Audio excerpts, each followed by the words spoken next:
Pour travailler la marche, on va commencer par parler d'un concept qui est vraiment important, quel que soit le style de marche que vous allez choisir, quel que soit le style de musique. Ça va vraiment être important de l'intégrer dans votre danse et vous allez voir qu'on l'intègre aussi dans la vie de tous les jours sans le savoir. Alors il s'agit du contrabody, c'est le fait que lorsque j'avance une jambe, je vais reculer l'épaule du même côté. Donc si j'avance ma jambe droite, je vais reculer légèrement mon épaule droite. Ça va créer une sorte de torsion au niveau des abdos et ce sera tout simplement plus esthétique. Et donc si je fais l'inverse, j'avance ma jambe gauche, je recule mon épaule gauche. Là je le fais de façon très décomposée pour bien vous le montrer. Normalement ça se fait en simultané, donc j'avance, je recule, j'avance, je recule.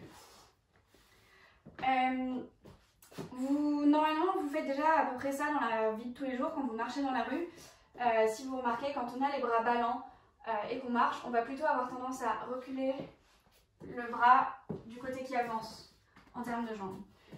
Donc c'est quelque chose que vous faites déjà, mais parfois dans la danse, on se plante, on panique un peu, donc on va essayer d'éviter ce phénomène qu'on peut appeler la marche pingouin, qui est ça, quand on avance l'épaule du même côté que la jambe, qui n'est pas très élégant comme vous le voyez, et on va vraiment essayer de j'avance, je recule, j'avance, je recule, j'avance, je recule. Alors vous n'êtes pas obligé de l'exagérer autant que je le fais, là c'est pour vraiment que vous voyez le mécanisme. Ça va aussi dépendre du style de musique, vous allez voir juste après qu'il y a plusieurs styles de marche et que du coup on peut adapter et que ça peut être intéressant parfois de mettre l'accent sur le contrabody, d'autres fois un petit peu moins, mais il faut toujours que ce soit présent, que vous soyez cavalier ou cavalière, pensez toujours à inverser. Si vous n'avez pas l'habitude de ce concept-là, je vous invite fortement à commencer par juste faire des lignes parce qu'on va après travailler des choses plus difficiles en termes de marche. Donc commencez par ça, vérifiez que vous arrivez bien à faire votre contrabody naturellement. Et une fois que c'est bien, une fois que vous gérez bien, on va pouvoir passer à l'étape suivante qui va être le choix du type de marche. Une fois que vous êtes à l'aise avec le contrabody, on va pouvoir parler des styles de marche qui vont du coup dépendre de votre style personnel, mais surtout du style de musique sur lequel vous allez danser. Avant de commencer du coup à parler de style, je vais tout de suite vous dire que quel que soit le style de musique, c'est vraiment très important de penser non seulement au contrabody, mais aussi à un concept clé dans la marche dans ce cas de temps, c'est d'avoir toujours le poids sur l'avant du pied. Je peux tout à fait réaliser cette marche sans poser complètement mon talon.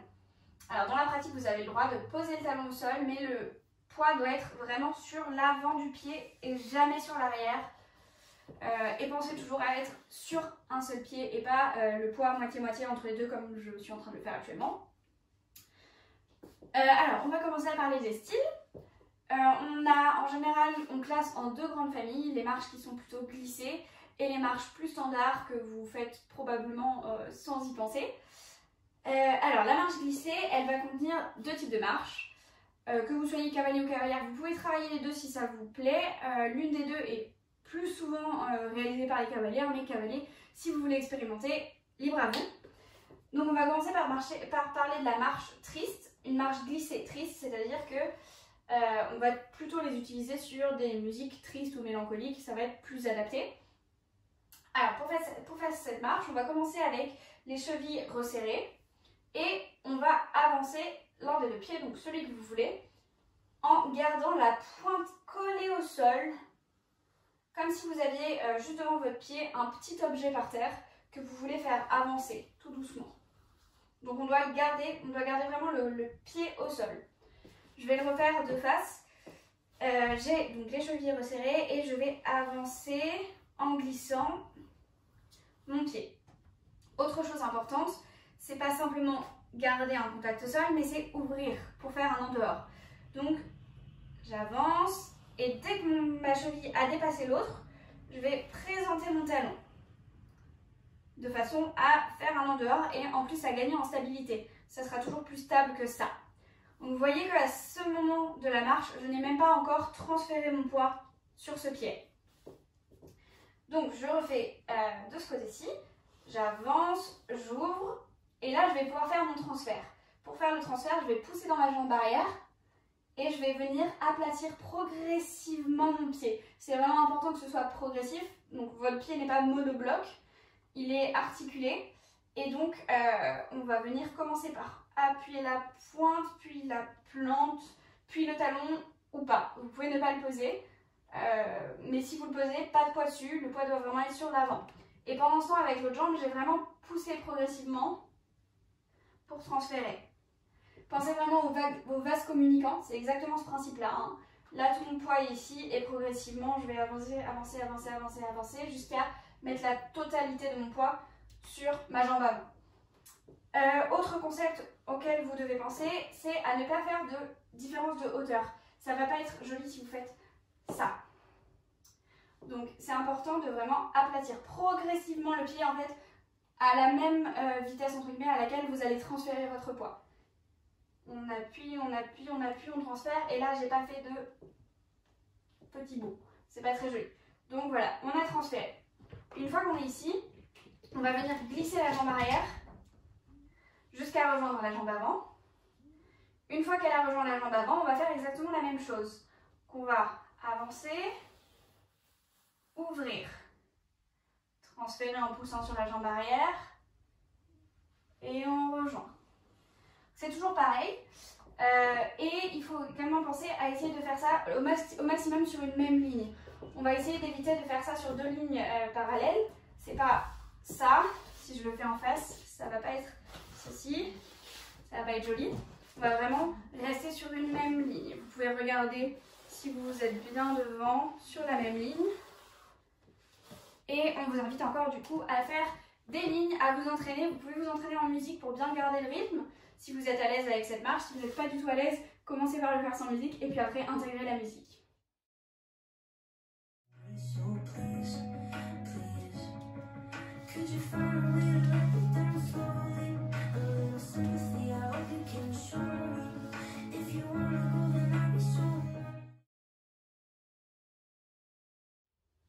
On va parler d'un deuxième type de marche qui se trouve encore dans la catégorie des marches glissées. Ça va être la marche sensuelle. On va plutôt voir des cavalières qui ont l'habitude de le faire, un peu moins des cavaliers, mais surtout cavaliers, si vous voulez la travailler, n'hésitez pas. Ça ne peut qu'enrichir votre vocabulaire en danse. Donc je vous conseille de commencer par maîtriser la marche triste, la marche glissée triste qu'on a vue juste avant, celle-ci. Tout simplement parce qu'en fait la marche sensuelle va reprendre exactement les mêmes concepts, on va juste rajouter quelque chose par-dessus. Donc toujours le même concept, je glisse, j'ouvre, je transfère. Ce qui va changer, ça va être au niveau des hanches, on va rajouter des hanches. Donc pour commencer, on vient choisir du coup la jambe qu'on va avancer, moi ce sera la droite, et donc je viens m'installer dans ma hanche gauche. On vient légèrement exagérer ce mouvement-là. Donc là, on vient bien s'installer. Et quand je vais avancer cette jambe-là, une fois que je vais transférer, je vais aussi m'installer dans ma jambe. Et en fait, ça va être exactement ça le principe. Si je vous la fais de profil à vitesse normale, ça va donner ceci. Donc en fait, il y a un espèce de 8 qui va se faire avec les hanches. Vous pouvez le travailler à vide, qui va être celui-ci. Il va être très légèrement vers le haut, très légèrement parce que il y a un transfert et cette hanche était légèrement abaissée puisque celle-là était vraiment installée. Donc là on l'avait légèrement abaissée et là on va la remonter. C'est un espèce de mélange entre un 8 horizontal et un 8 vertical que je ne sais pas faire. Du coup, ça va vraiment être légèrement en diagonale. En diagonale, en diagonale, en diagonale. Mais vous verrez que c'est quand même beaucoup plus facile à travailler déjà avec cette marche. Donc vous pouvez tout à fait commencer comme ça. Vous vous installez bien et vous allez essayer d'envoyer la hanche et de vous installer dans votre hanche. Continue. Je m'installe, je m'installe.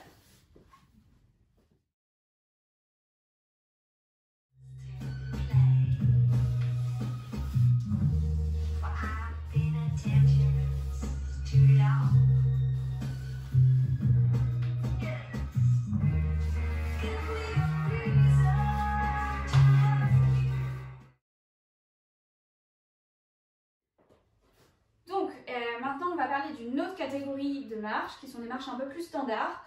On va commencer par une marche qu'on va appeler la marche déterminée. C'est ce qu'on va mettre plutôt sur des musiques un peu joyeuses ou ce genre de choses.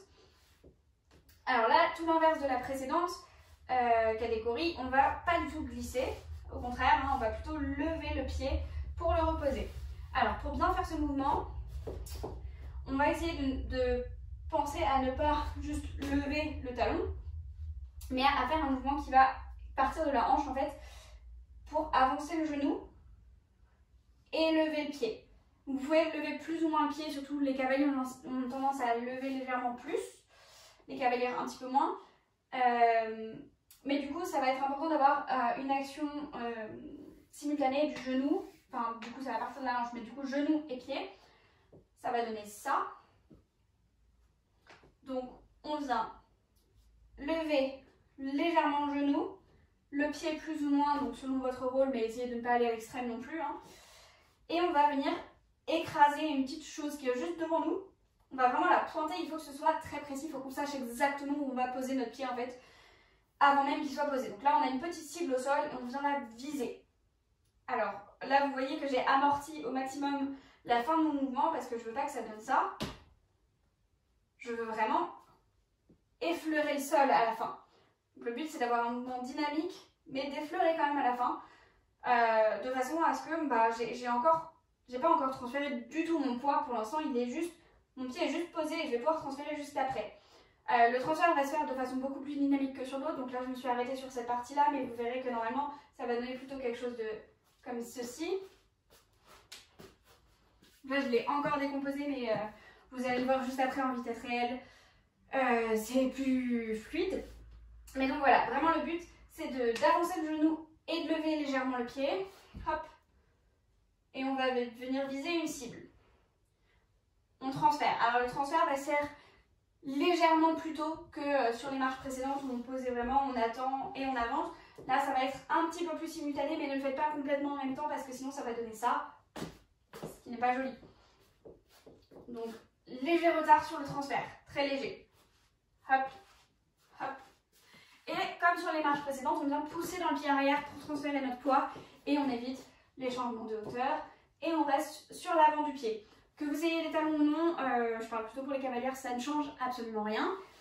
Dans tous les cas, on va poser très peu de poids sur l'arrière du pied.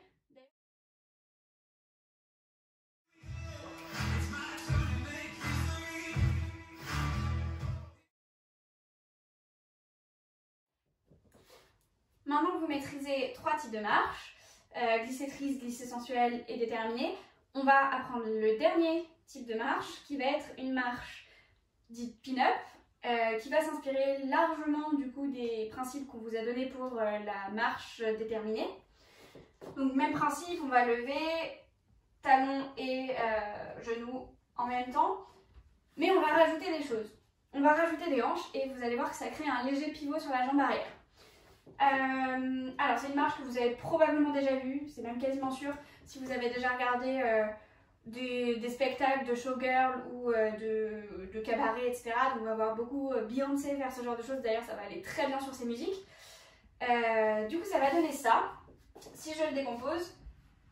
Par rapport à la marche déterminée, je vais lever légèrement plus mon talon. Hop. Ça va être un mouvement un peu plus comme si je voulais pousser quelque chose en arrière. Là, je veux dégager un objet. Une fois que j'ai fait ça, je vais vraiment pointer, mais toujours en ouvrant. Ça, c'est très important. L'ouverture va être assez rapide. Si je le fais en face, ça donne quelque chose comme ça. Hop. Et je viens pointer avec beaucoup de précision une petite cible au sol. Donc, je sais exactement où mon pied va atterrir. Et je n'ai pas encore transféré mon poids. Et donc, je vais venir m'installer dans mes hanches. À chaque fois que je m'installe sur une jambe, je viens m'installer un peu plus sur la jambe et vous allez voir que naturellement ça va créer un pivot sur ma jambe qui est en arrière. Ça donne ceci.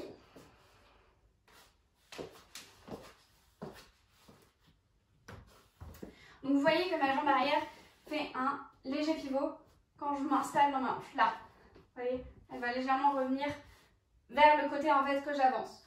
Ne laissez pas complètement revenir, gardez bien la jambe dynamique et poussez bien dans le sol quand vous voulez transférer. Donc je refais, tac, tac, tac. Du fait qu'il y a ce petit pivot, on va venir croiser en fait légèrement plus que sur la marche déterminée qui était vraiment sur une seule ligne. Là, je vais carrément venir croiser. Donc, je viens croiser. Hop. Je suis même plus devant mon pied, mon autre pied, je suis vraiment sur le côté. Et donc voilà, en effet, ça va créer ce petit pivot. Je vais vous le refaire. Tac. Ça va donner ceci.